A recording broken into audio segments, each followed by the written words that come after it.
Hi, everybody. Welcome to today's AMA. If someone in the chat could just give me a wave or an indication that you can hear me, we can proceed.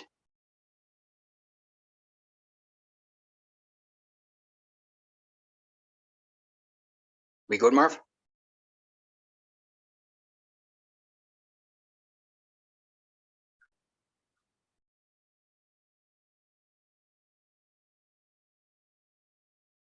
Just going to say.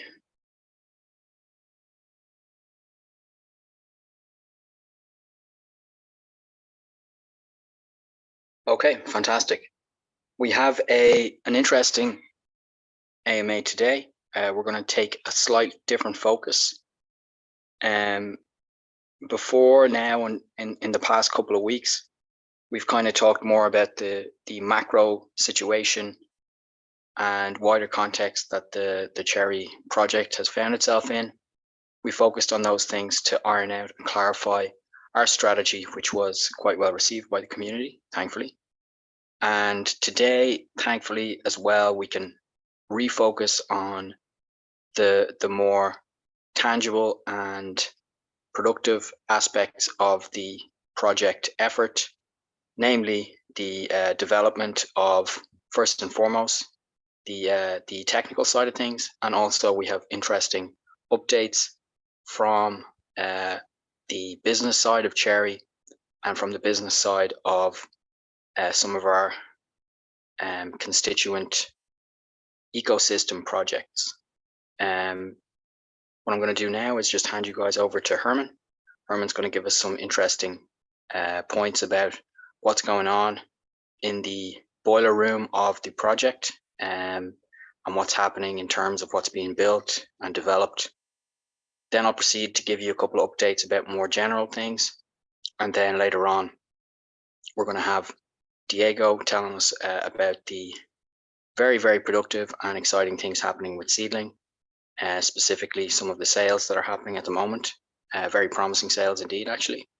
And then Marv is going to give us a brief update about what's going on with Cherish and what you can expect in terms of announcements and output over the next few days. I know he's got some interesting things in store. So I'm going to hand you over to Herman now, and he's going to get to the good stuff. Herman, are you there? Good morning, good afternoon, good evening. So thank you for that introduction. Indeed, Seedling, I think, just began its first raise after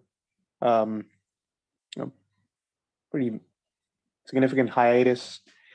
They changed how their allocation system works. I'm quite excited to see how this new one works. I haven't seen anything like it in the among its competition. I think it's very economically sound, and I think I'll reserve judgment and see how it performs, but I'm quite optimistic. Cherish, likewise, I heard there was some news shared to the community on Monday. Indeed, things are picking up at a quite significant pace. I think some of their updates are subordinate to some core updates I'll share shortly. But overall, I'm quite excited about their progress. Some team members have left, some are joining. We are attempting to reorganize that effort and bring it to fruition as promised in an even greater scale within a matter of weeks.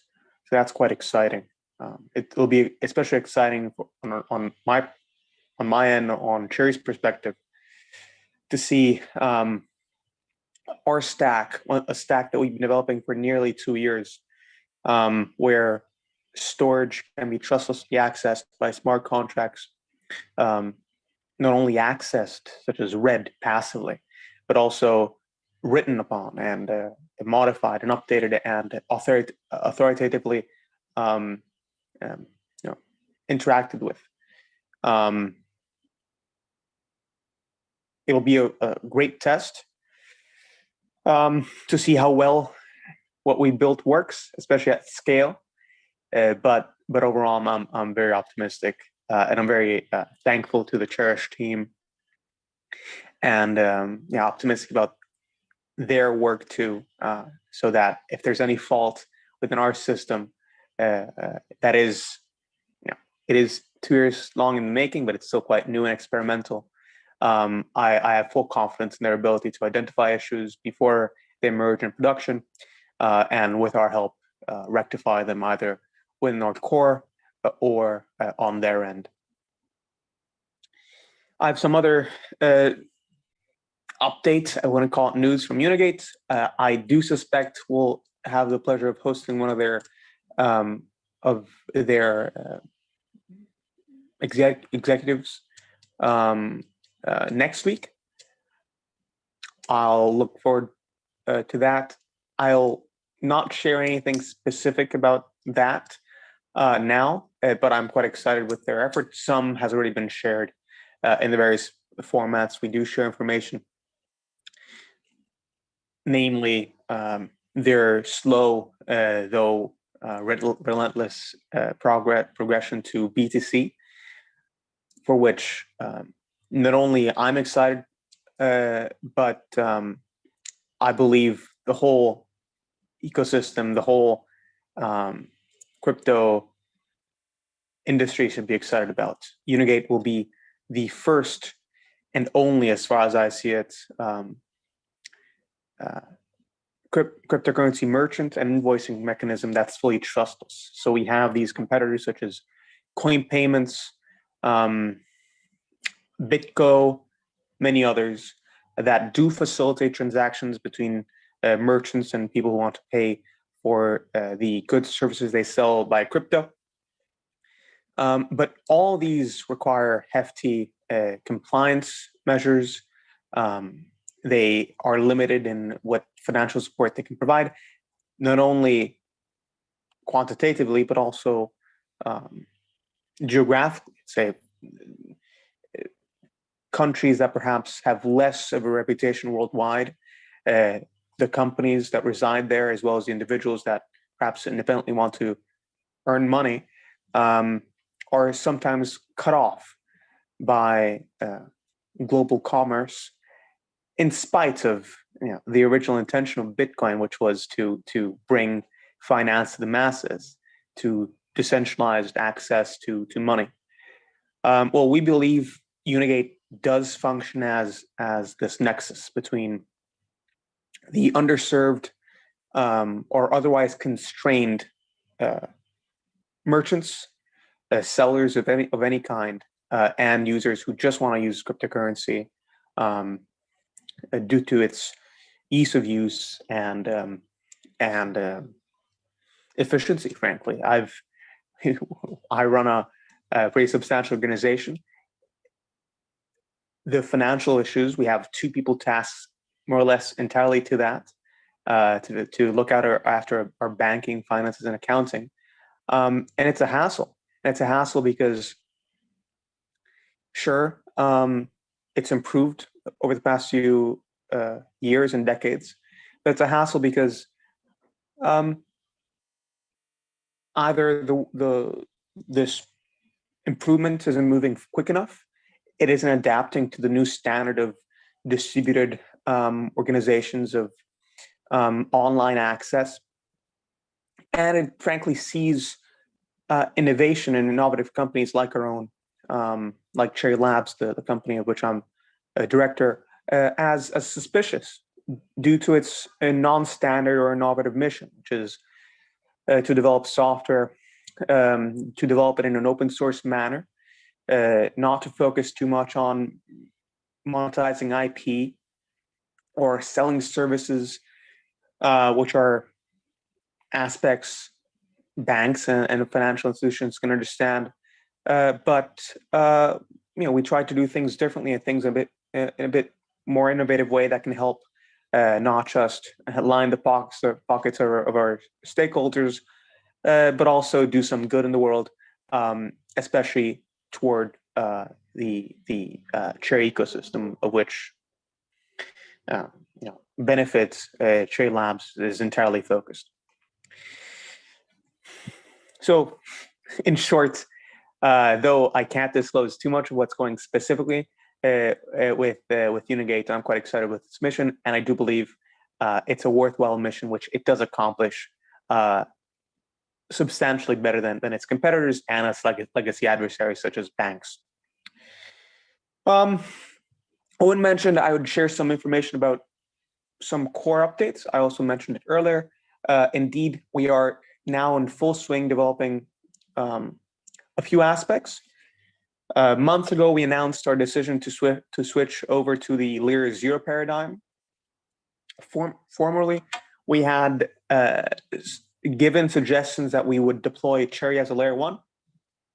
So a single network, single blockchain, single state, and for scalability purposes, deploy layer 2s, which we had experimented with ZK Snarks, and other trustless systems, ZK Starks too. We also work with bulletproofs. Recently, I had and Boer had pretty significant experience working with bulletproofs within the Zero Coin protocol in our past ventures, and these would exist as layer 2s, which are separate state entities that would reconcile with the main chain every interval and be verified by the main chain validators.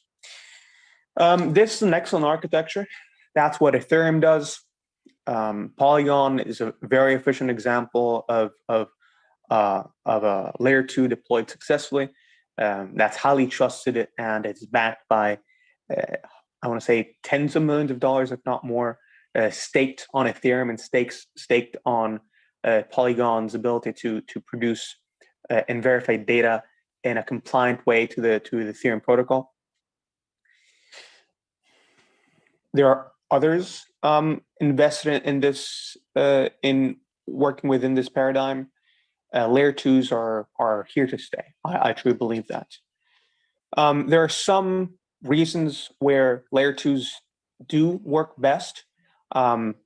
External financial accounting mechanisms, like for example, a exchange would do very well at preserving all of its ledger within a layer 2 and only regularly submitting its data as verifiable, but not of great interest to the main chain store.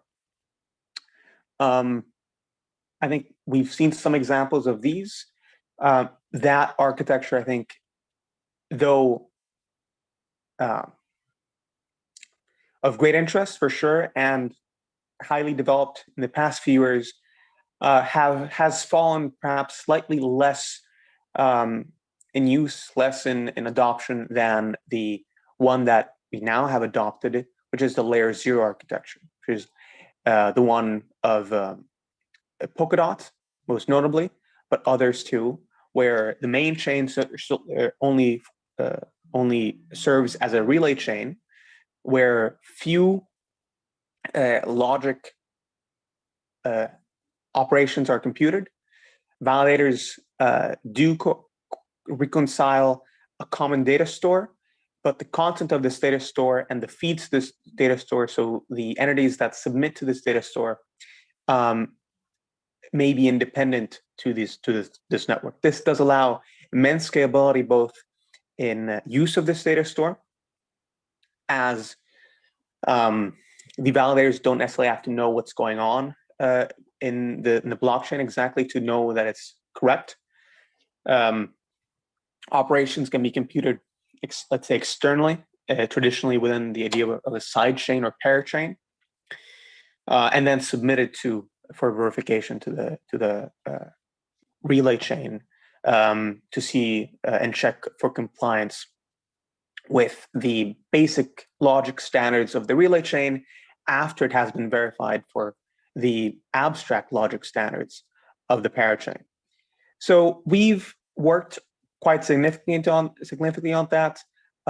We initially targeted to deploy Cherry as a relay chain with two native parachains, one that would offer a full suite of smart contract abilities, both in Ink, which is the Rust-based WASM smart contract virtual machine system, native to Polkadot and developed by the Parity team. We find it super efficient.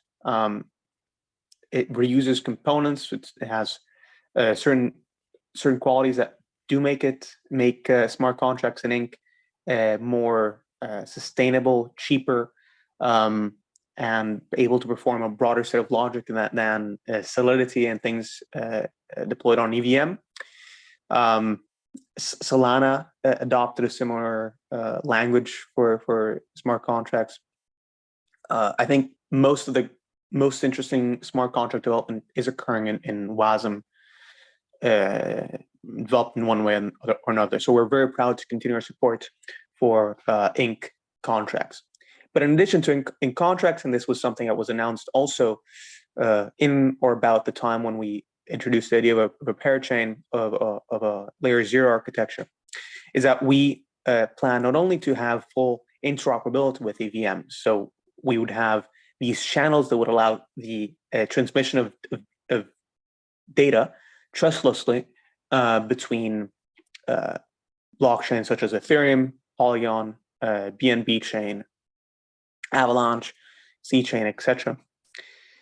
Now, interoperability is a fine way of going about communication. There's others, such as the XMPP, I think it's called, but XMCP. There we go. Developed by the Parity team for Polkadot. I frankly, again, reserve judgment on the best way of communicating across chains, but we have seen a variety of protocols getting compromised, be it bridges, the most recent of which was a product of people we have consulted with when we had been in discussion with, specifically for Unigate. The Connects team had built this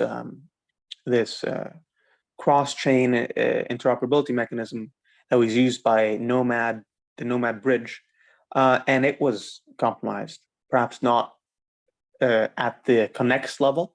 Connects built something a bit more foundational, which perhaps Nomad then altered and compromised with its modifications. But all in all, the cross-chain interoperability system does involve degrees of trust, does involve degrees of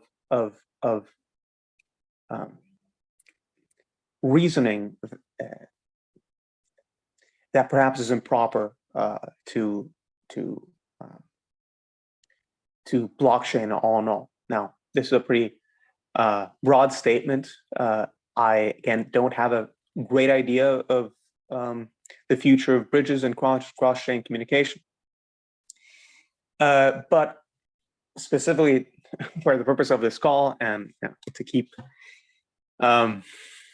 this conversation from inflating to a full-blown argument of layer 0s versus layer 2s, what we've done instead of trying to figure out a better way to do interoperability, and I do believe we have a pretty good way still, is do away with the promise of interoperability or efficient interoperability or fully safe interoperability, and instead go with compatibility. So deploy a parachain which would be compatible with the EVM, the Ethereum virtual machine on which Solidity contracts can be deployed, such that smart contracts on Ethereum, Polygon, BNB chain, etc., on these great big platforms. These are the smart contracts in the Web3 environment that is by far the most used. I guess like it has probably 85%, if not more, of the overall Web3 market share. And avoid any compromise by a communication gaps of adapting one system to the other, one data shape to the other, and just instead migrate over. Instead, deploy the very same system, this very same smart contracts with this very same language, with the very same versioning support and all the qualities of the EVM, and deploy that in this smart contract parachain. So it's funny, I went on and on about this parachain architecture, and I didn't get on to what the actual news, most recent news is. But I'm going to complete my parachain discussion because, again, we're trying to move away from discussion about what we're trying to do in our at our organization level, how we're trying to adapt to external circumstances, and how we respond to the different events that we see every week. And we'd rather give you more information of what the actual team and what most of the time is being spent on, which is truly foundational work, work that frankly oversees and proceeds regardless of whether the markets are up or down, or people on Telegram are insulting each other.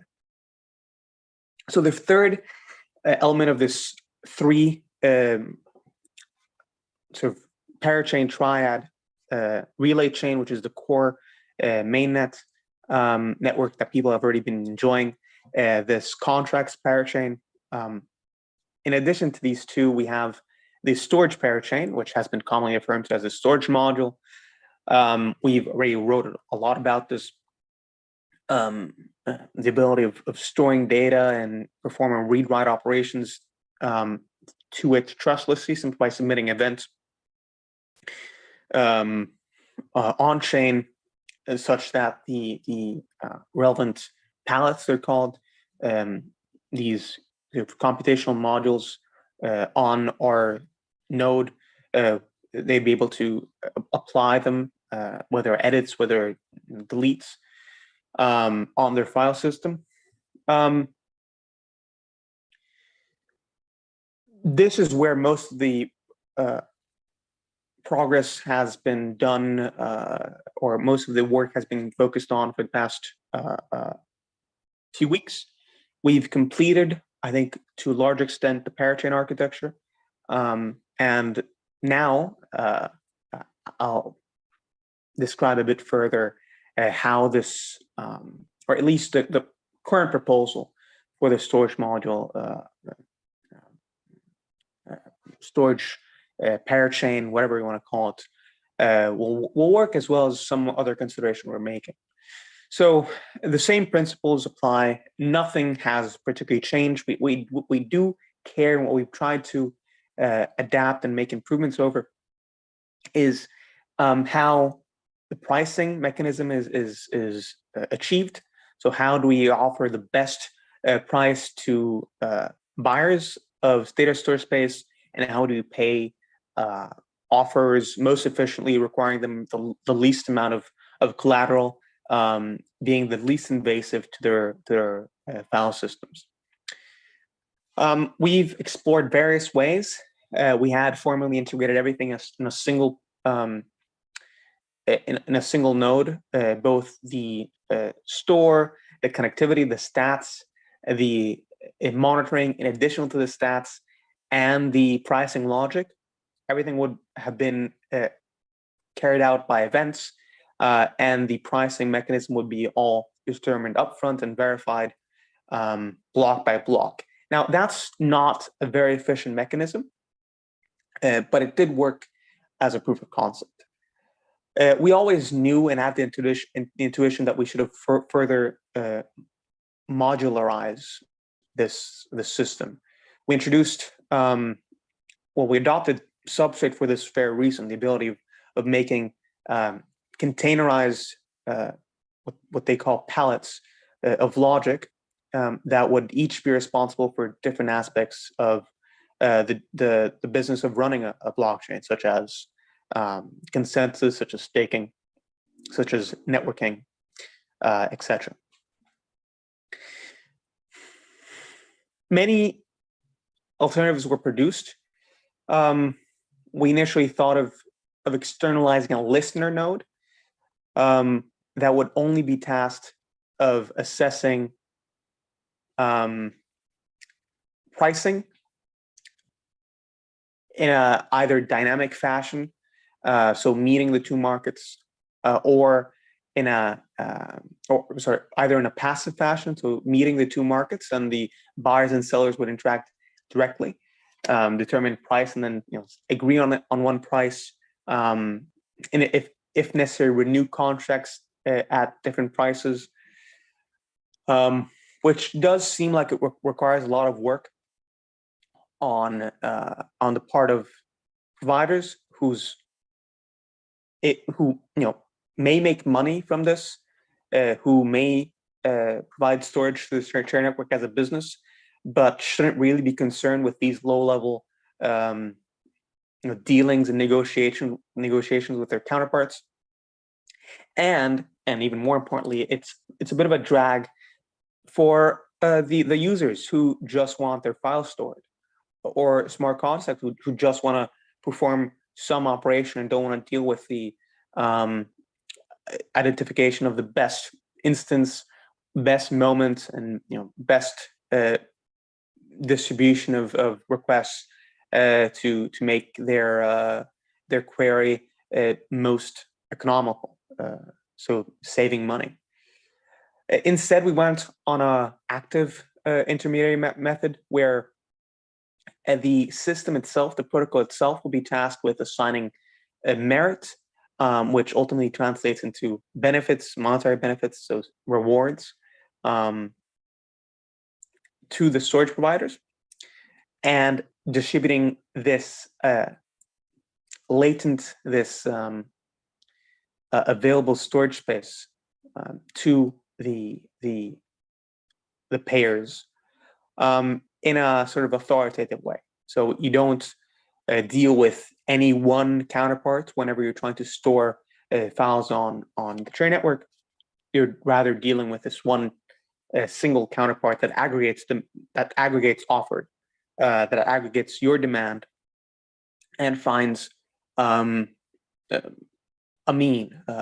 place where the market can coincide at that moment, such that your files can be saved at your specification, given an agreed upon price that is therefore also meant to be a bit more stable. That can be generalized across providers. Let's say one provider where one redundant element of your storage is saved. Let's say they go offline. We'd also be able to determine the not just the new storage target, but also the pricing and the conditions by which they would have to store them for you, all without any demand of either the storage providers or the storage purchasers. So we got to that, and now we're thinking, we now have this listener, which is an entity that's external to this monolithic node. It's a module that exists beside of it and does read information from events, so not necessarily on-chain, but rather pushed submissions, nothing that gets saved on state. It performs actions in respect of it, and then saves the output of its actions on-chain, let's say every epoch, every 10 minutes. We had this middle ground of mostly monolithic, where the logic about anything but pricing is placed in the storage module, and the pricing is kept in this listener. We thought, well, why not further distribute the logic? Why not grant perhaps more logic, more arbitrary of decision-making of whether one node deserves more merit than others, whether one user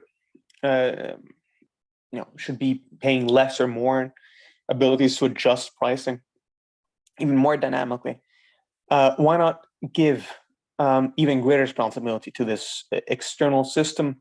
And once you accomplish that, then what's the point of even collapsing the blockchain networking, so the relay chain / parachain networking and the IPFS networking? These two systems seemed like the ones that would produce the most clutter, since the IPFS store networking is radically different from the substrate one. Now, we do have certain optimizations we made of how IPFS squares can be nested within our substrate node. We do, however, think now that these two nodes can exist just as fine separately, not even subordinate to one another, but rather as two separate instances. This conclusion, again, there's a lot of thoughts I'm trying to skip over. I've already taken a lot of your time. Led us to a further conclusion, which we're now tackling, is a question of stack. I think I need to. I'll interrupt this train of thought here, since we're now getting into the decision we're making in real time now. So I don't want to cast any judgment. I want to influence our very skilled engineers that should be making these choices instead of me. Perhaps I'll update you guys on what we conclude after this suspenseful question I sort of pose without explicitly posing it. I'll try to update you about the answer next week.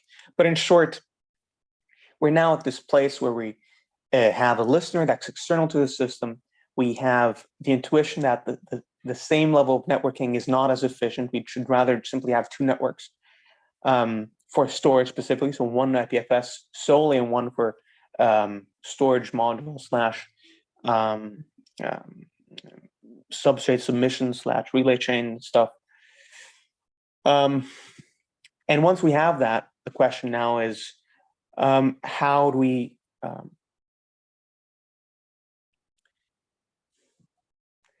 well, there are a variety of questions, but the one we're currently trying to tackle is how do we monitor things such that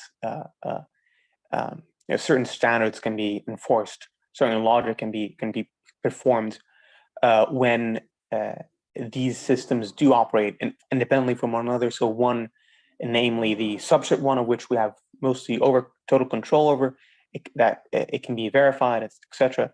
It submits things into block that can be validated. So how can the same level of trustlessness exist in an architecture where one system, one part of this architecture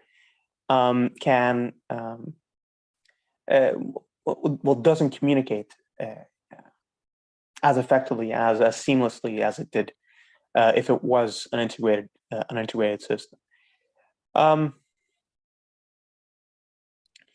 This is where we are now. I'm hopefully I didn't bore you guys with it.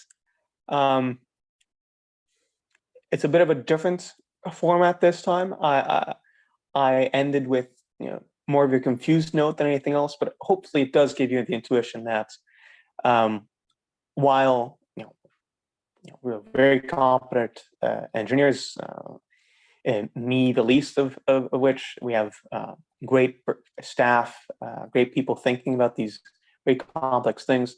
I try to translate these in a way that I spent a fair bit of time this morning trying to prepare how to express this, not in terms of bits, not in terms of the Rust code it's being implemented in, but rather in prose.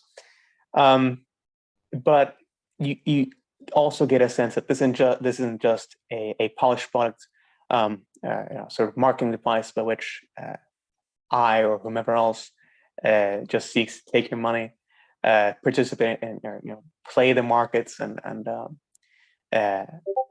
produce hype out of nothing. but we're actually tackling real world issues, things that I think once in production, once deployed, uh, will help solve. By answering these questions now, we will frankly resolve um, pretty significant issues about how files are stored and smart contracts operate within the constraints of a blockchain, which is a highly expensive and a highly exclusive data store. So that's me. If you have any questions about what I said, I don't expect anyone to have them now. What I said was pretty confused. I understand that, but if you have at least, if anything, I've hoped I shared the the intuition that we are working on pretty substantial things. And what our job here isn't just to reassure you that everything's okay and that we are taking certain actions, and we do have certain executive competence, all which we are focusing on. But behind all that, and far more substantially, we're working on solving real hard problems, developing software that won't just be for the 19,000 and change that are currently holding our tokens, won't be just be used for staking, for financial activities, albeit important and an aspect for this, but something that I believe at scale can be used by millions of users to facilitate this, I think, unstoppable progression toward the adoption of Web3. Thank you, Herman. I think it's very heartening for the community to hear both the interesting things that our technical team are addressing, and also the kind of enthusiasm and skill that Herman has when he's communicating these things. That's a very complex and substantial amount of information, which probably hasn't been written down anywhere before. So Herman, thank you for taking the effort to translate some of that into a more digestible narrative form, which is a considerable effort in and of itself. It's great to hear that, or to be reminded from a community. I think the community will agree that we are not just, it's not just a financial endeavor, as you mentioned, but it's also something that's really on the cutting edge of Web3, DLT, DeFi, decentralized technology. And also, furthermore, I don't think that you'll, maybe I'm wrong, maybe there's a small project somewhere that gives a deeper insight into the contemporary problems that their project is dealing with more transparency than we do, but I've never seen it. So I think that's something that sets our project apart as well, that we have full confidence and full transparency, and we tell you exactly what the developers and the business people have been working on right up until the start of the AMA itself. So that's great, Herman. I'm going to ask you a couple of questions that were posed by the community. Some are more theoretical than others. Then I'm going to take a step back and let Diego give us an update about what's going on at Seedling before I give my update, because I think Diego has more interesting things to say than I do. And then we'll move to Marv, and then we'll have the quiz at the end. So Herman, bear with me now for 1 second, and I'll just fetch these questions, which I don't have off the top of my head. So Herman, a question from earlier that I think yourself and Buer also saw was, and I don't know anything about this, regarding validator change from Lubin Capital to Spherelink in terms of staking and if that's just a display issue, or if it's a standard thing, or what exactly is going on there, or maybe it's just an error, a user error. I'm not sure. Okay, so I just opened, just as everybody else, I just opened my trade up place interface. Went on network staking. I see that the distribution of the currently staked tokens, which are, I want to say, yeah, around 80 million cherry tokens being staked, is spread evenly across all the validators. So if you specified your validator target to be, one validator, it should just stick to that one. It would not change. If instead you selected multiple, as Frankie has suggested you do, it's generally better practice to validate more than one, as so long as you trust them, and the 5-1 are pretty trust. You guys hear me? Yeah, and the 5-1, the 5 initial ones are pretty trustworthy. If this spread occurs automatically, but if one validator, for one reason, either gains an outsized amount of stakes or has removed an outsized amount of stake, the re-equilibration system tends to renormalize the distribution such that, again, in the long run, all validators have similar amount of stakes, so long as there are sufficient validators, or there are sufficient nominators bonding tokens toward them. So, though I'm not aware of this specific case of one validator gaining the validations of the other, nominations of the other, my best guess is that the user in question had validated, that had nominated more than one, and a rebalancing occurred as it does every era, which is about an hour. Thank you, Herman.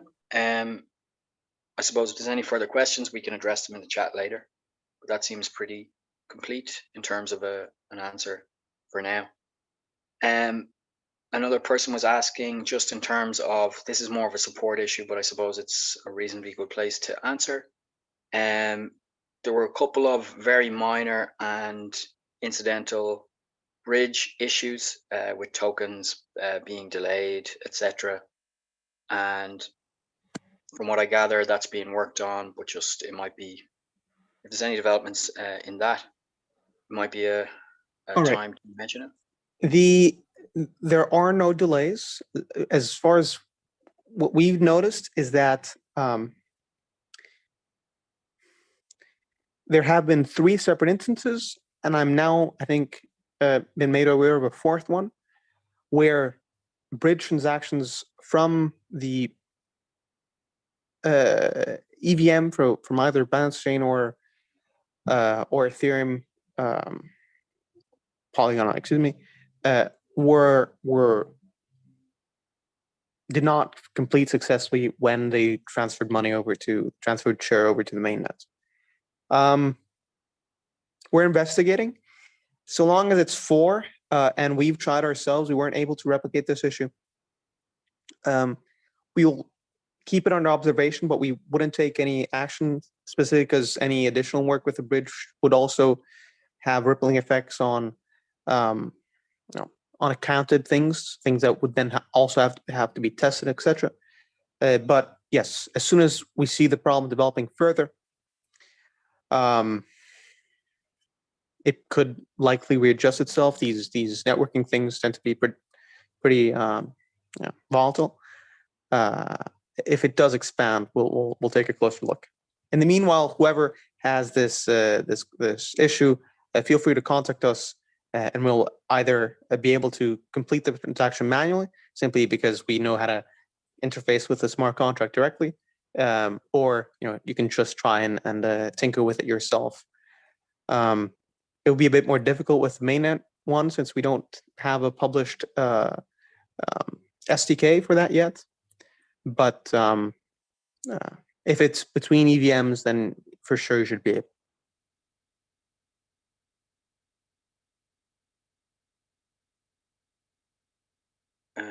Thanks, Herman. Another question was, when will we have something similar to BSC scan for the mainnet to see transactions? And that was from Danny. So our node does not index transactions natively, just like Geth. We also do not enforce transaction hash unicity. They don't have to be uniqueness, I'm sorry, neither on a chain level or in the block level. These are all notes about the somehow changed different way you need to think of Cherry network transactions. There are also other networks that have similar issues but disguise them pretty well. I mean, they're not issues; they're idiosyncrasies with their own networks. Let's say DAGs, directly acyclic graphs, which aren't structured as easily as blockchain would be, or I'm sorry, as Bitcoin would be, or Ethereum would be. So it wouldn't be as easily represented visually. We are working on this. Just be aware that there are certain minutiae that may also escape you, given the difference between the way our transactions are recorded, the way events are transmitted and stored. So to make the deployment of something like BSC scan or other scan a bit more complex and a bit more, you need to account for our idiosyncrasies and that they're not simply stamped like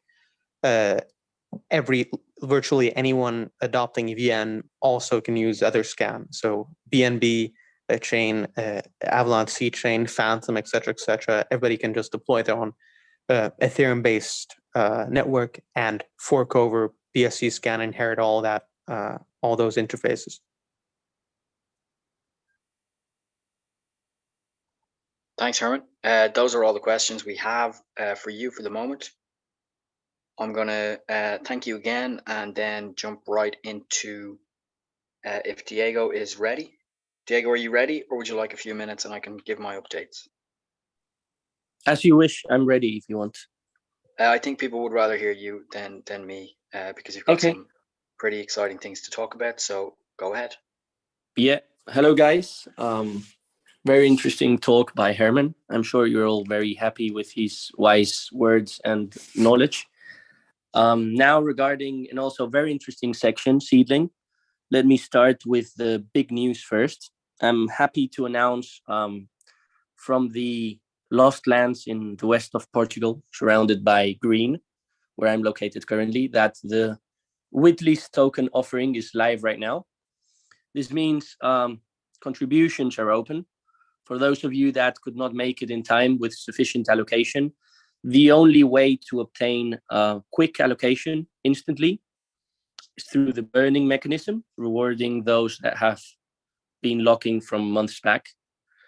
In around 10 minutes, we'll be announcing a community giveaway.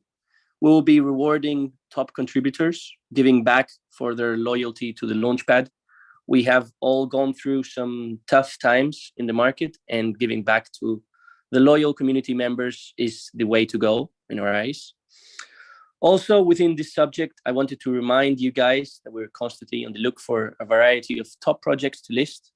I have compromised myself to remain active and relevant in the space. Like Herman said, we provide a very unique economic framework, which is a great differentiator, and I'm sure the main feature that grabbed Seedler's attention.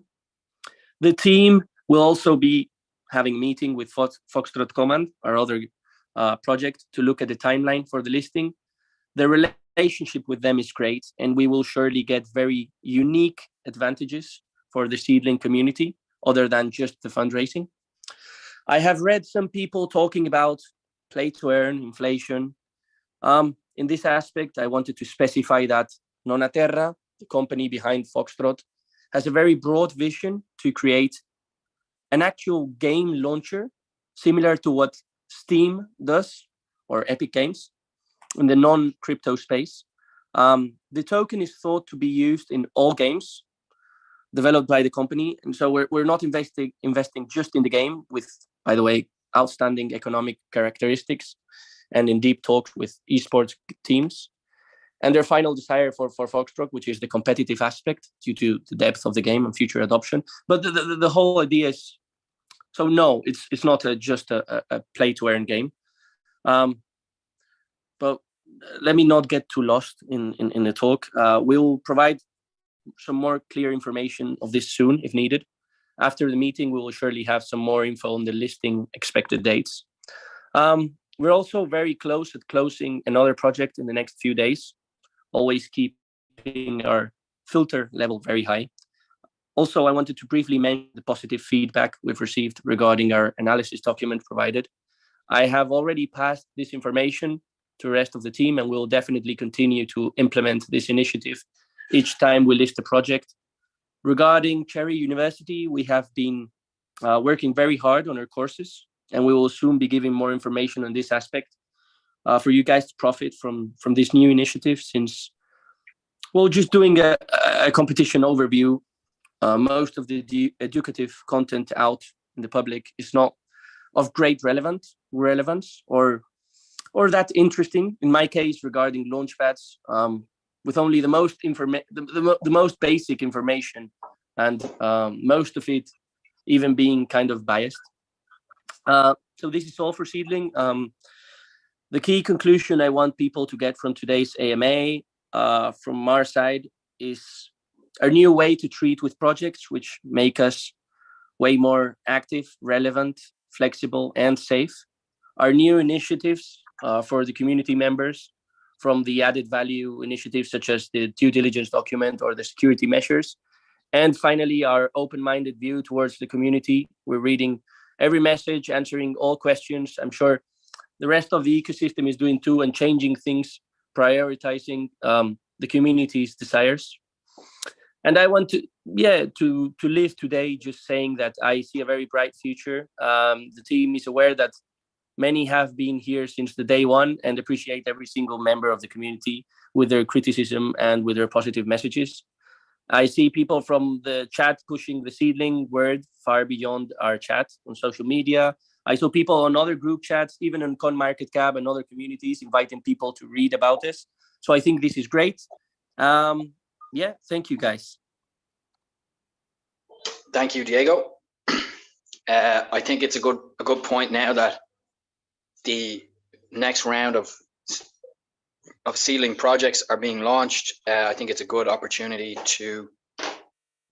and a good occasion to just reflect on the tremendous progress that Seedling has made from, let's say, a few months ago when things were challenging, especially in the market, and mostly thanks to Diego's very hard worker, always good natured about things as well, and always very constructive in terms of how he thinks about things.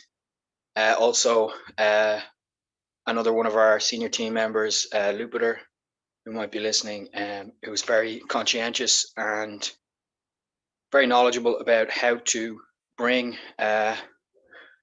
what is essentially, or what was, a somewhat unknown launchpad in the ecosystem of a pretty unknown and new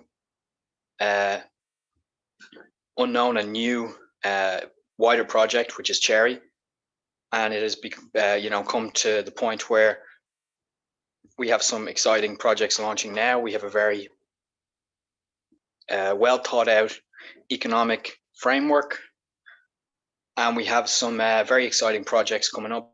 I don't want to spoil them. Some of the ones that I've been involved in discussions with include one that I think is very, very promising from a very experienced team, and they're really they're launching a platform which is extremely exciting in terms of in terms of how people invest in crypto essentially, and it's very exciting. I probably shouldn't have said that, but I won't say any more. But yeah, thank you to everybody who's involved in Seedling. You guys have put in a lot of work, and it's been good to be able to work with you guys on making the launchpad a success, and I think that the community appreciated it as well. So well done, Diego, Lupiter, Javine, and Herman, and Margaret, and everyone else involved. I'm going to give some brief updates now, and then we're going to move on to Marv. I'm not going to delay too long because the AMA has probably been a lot to digest with a lot of information so far. So bear with me a moment. Just going to get my notes up here.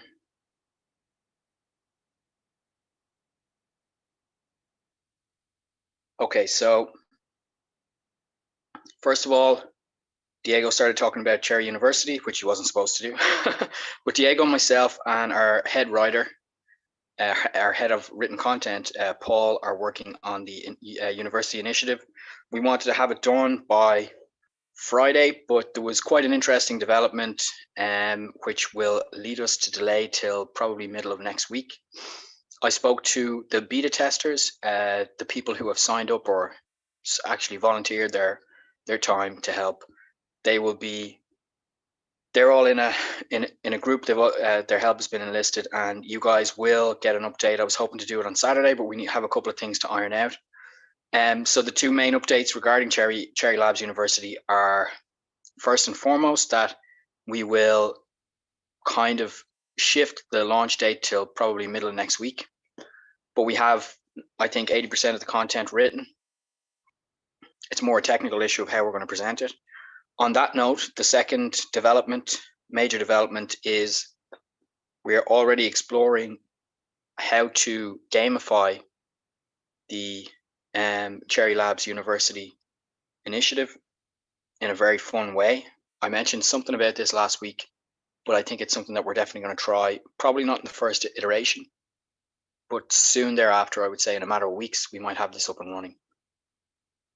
Aside from that, to give you guys an update about the managerial side of Cherry, Herman and other senior team members have established, and I'll be implementing this on the business side, a new kind of working paradigm, a new methodology, an agile methodology for the development team, which incorporates a lot of innovative artifacts and features and guidelines. So I think that that's something exciting for all the tech heads in the audience. I might go into more detail about this when we have it fully in place. So maybe next week, if we haven't focused too much on, not too much, but if we have some time after talking to the Unigate guys, we might spend some time talking about that, because I know a lot of people are interested in this kind of stuff. Another interesting development is, and by the way, the talk with the Unigate execs should be very exciting. I think that the different main flagship products launching on the Cherry network, such as Bunkers and Unigate and Cherish itself, are quite exciting in that they do things that are interesting, that are new. I've seen a lot of what Unigate is capable of, and it is very innovative. And Marv has been working quite hard, and I've been helping out where I can in terms of refining the vision for Cherish and how to best get that across to people, and what to build and what not to build, which I think Marv will touch on in a moment. And I think he has more things in store in that regard in the next few days to get out to you guys. So that's exciting. We have an interesting new era of community media about to be unveiled. Basically, we have a couple of different community members who are very, very accomplished marketers in their own right, who approached us and said, "Hey, we're going to be talking about Cherry in our media initiatives that we're setting up," and they've asked for us to help out with that. These will be unofficial and independent outlets, but at the same time, we will enjoy a good relationship with them and try and help them out in terms of any resources and information that they need. So we'll make it as informed as possible. I'll talk about this more in the next, I would say, 4 days. By next Monday, you should probably see the fruits of our labor and their labor more than to put it correctly. Next Monday, you should probably see something about that. But to give you a teaser, we're basically going to empower the community to make more and more content about Cherry. We've already seen the success and the very high quality of the Cherry Hispano channel. I'm actually going to reach out to the guys again and try and help them out in terms of any info or support that they need, because they've done like really, really good work. And it's good to have independent content makers that can, at times give their opinion, their neutral opinion, well, fairly neutral opinion on what's going on with the project. It's good because we want transparency and we want people who sincerely and in good faith give their feedback and their kind of, their input to the wider messaging of the Cherry community. So that's quite exciting. In combination with that, in-house, we have developed and are deciding some of the next marketing push and how we're going to do that. So I'm hoping that I'll take some of the less info sensitive issues and initiatives that we're going to be launching over the next 6 to 8 weeks and talk to you guys about them and tell you when they're going to happen, so that you can kind of have your calendar prepared for the next big marketing push, which is forthcoming in the next few weeks, actually, starting basically around now. That'll involve things that will help the community to understand and also spread the word about Cherry in terms of what it actually does. So video explainers, infographics, all this kind of stuff.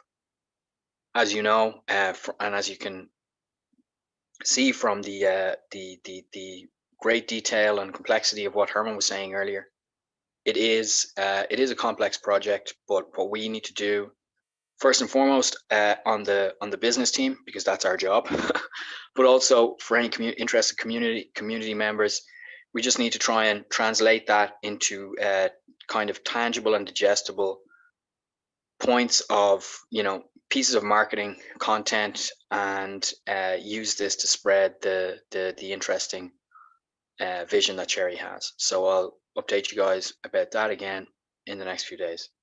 We're changing certain things about the Hype Squad. If you haven't joined the Hype Squad, then maybe someone could drop a link in the chat and you can join that way. We're going to simplify how we do things there and just basically use it as a megaphone to get the interesting things that the team are doing, to get that spread around the internet, and to garner a bit more attention and momentum behind the project, because a lot of people spend their time and their energy on helping us out, and we really appreciate it. It's a very positive and good-natured community, and we're just there to try and help you guys out with that, and the Hype Squad is how we're going to do it. And the final point that I wanted to touch on was, and I've said this a few times, basically with regards to the internships, I know there's a lot of interested people, and I'm sorry that it was kind of delayed in terms of opening the internships portal, but this is basically down to the market, and we did not want to distract the core team and executives. We didn't want to be distracted with having to onboard a lot of interns, especially when things were quite dicey in the wider business business landscape that Cherry has to navigate. And we also need to keep an eye on the expenditures that we were making. But now it's time, I think, within the next week, I'm going to iron out the finer details about the internship program and then launch the portal. So apologies to anyone who has been delayed and waiting for that, but we'll try and get it out as soon as possible. Okay, I kept my updates pretty short. I hope nobody's fallen asleep. If you have, then you can wake up now, because Marv is going to give us some interesting updates for a couple of minutes, and then we're going to go straight into the quiz, I think. All right. Hello, everybody. Thank you, Eoghan, Herman, Diego, for your interesting points you just made, especially Herman. It's always nice to know more about the in-depth and the nitty-gritty of what happens behind the scene with the developers at the core team. So I'm very happy for that, and very appreciative of the efforts put into educating us all about what's going on. When it comes to Cherish, we've continued our onboarding efforts valiantly. We're onboarding new people very quickly, sparking a lot of interest in the creator community who have been neglected by big platforms. There was a lot of social media fuss about that in the last couple of weeks, about certain big platforms absolutely disregarding their creators and not respecting them and just using them for info and marketing and sales purposes. So we have a lot of good feedback, and we are adapting our platform to this feedback, working with creators and their input to make some of the more broader design choices when it comes to the infrastructure and the way that some content is shown, or how people interact with each other, leading us to believe that we really have a really interesting and well thought out position for Cherish, leading us to believe even more of the success of the platform with some of the amazing technology Herman mentioned. So, as he said in the beginning of the AMA, we are picking up with development at a rapid pace, considering some of the more niche but very impactful design choices that will impact the way that people interact with each other, as I said. So this is making us very hopeful for the future, and it's looking really good for Cherish. It's an exciting time to be around the project. Then over the next weeks, we will try to better explain how we tackle some of these issues, what these design choices are, what the impacts are of the design choices, and make more content about how we are adapting to the social media landscape and informing you guys more about the grander impacts of some of these design choices and the way that we're adapting. So we want to educate you guys a bit more about how we are doing this. So be on the lookout for that. Then, as mentioned in our update over the last weekend, we will over the next weeks, we will start looking for some alpha testers to get involved with the platform and the project, giving you guys the first looks at how everything might work. So we are very excited for that. So only good news here at Cherish, while we're upgrading and adding to the team, putting more coal in the furnace, because this train is going very far and very fast. So that were my updates for Cherish, and I'll hand it back to Eoghan for the end. All right, cheers, Marv. That was great.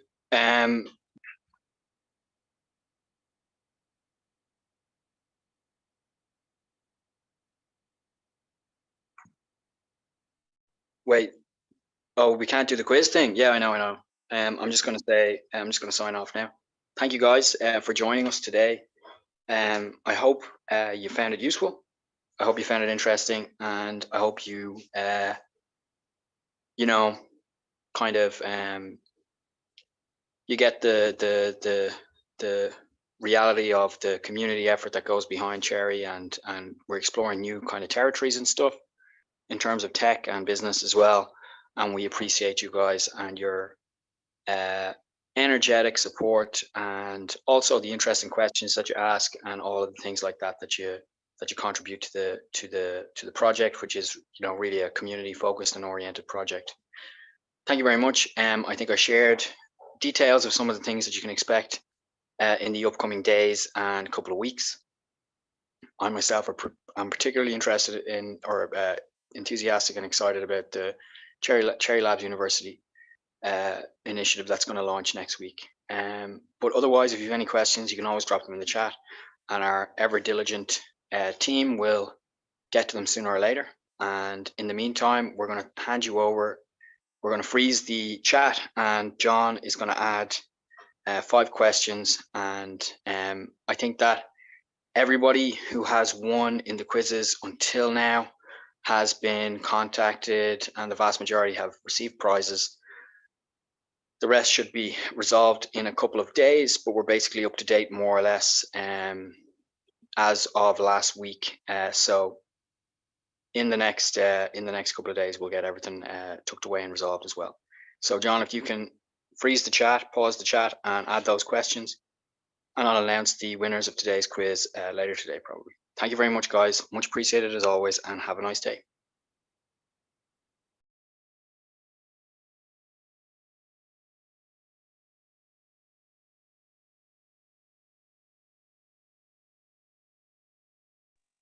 Well done, guys.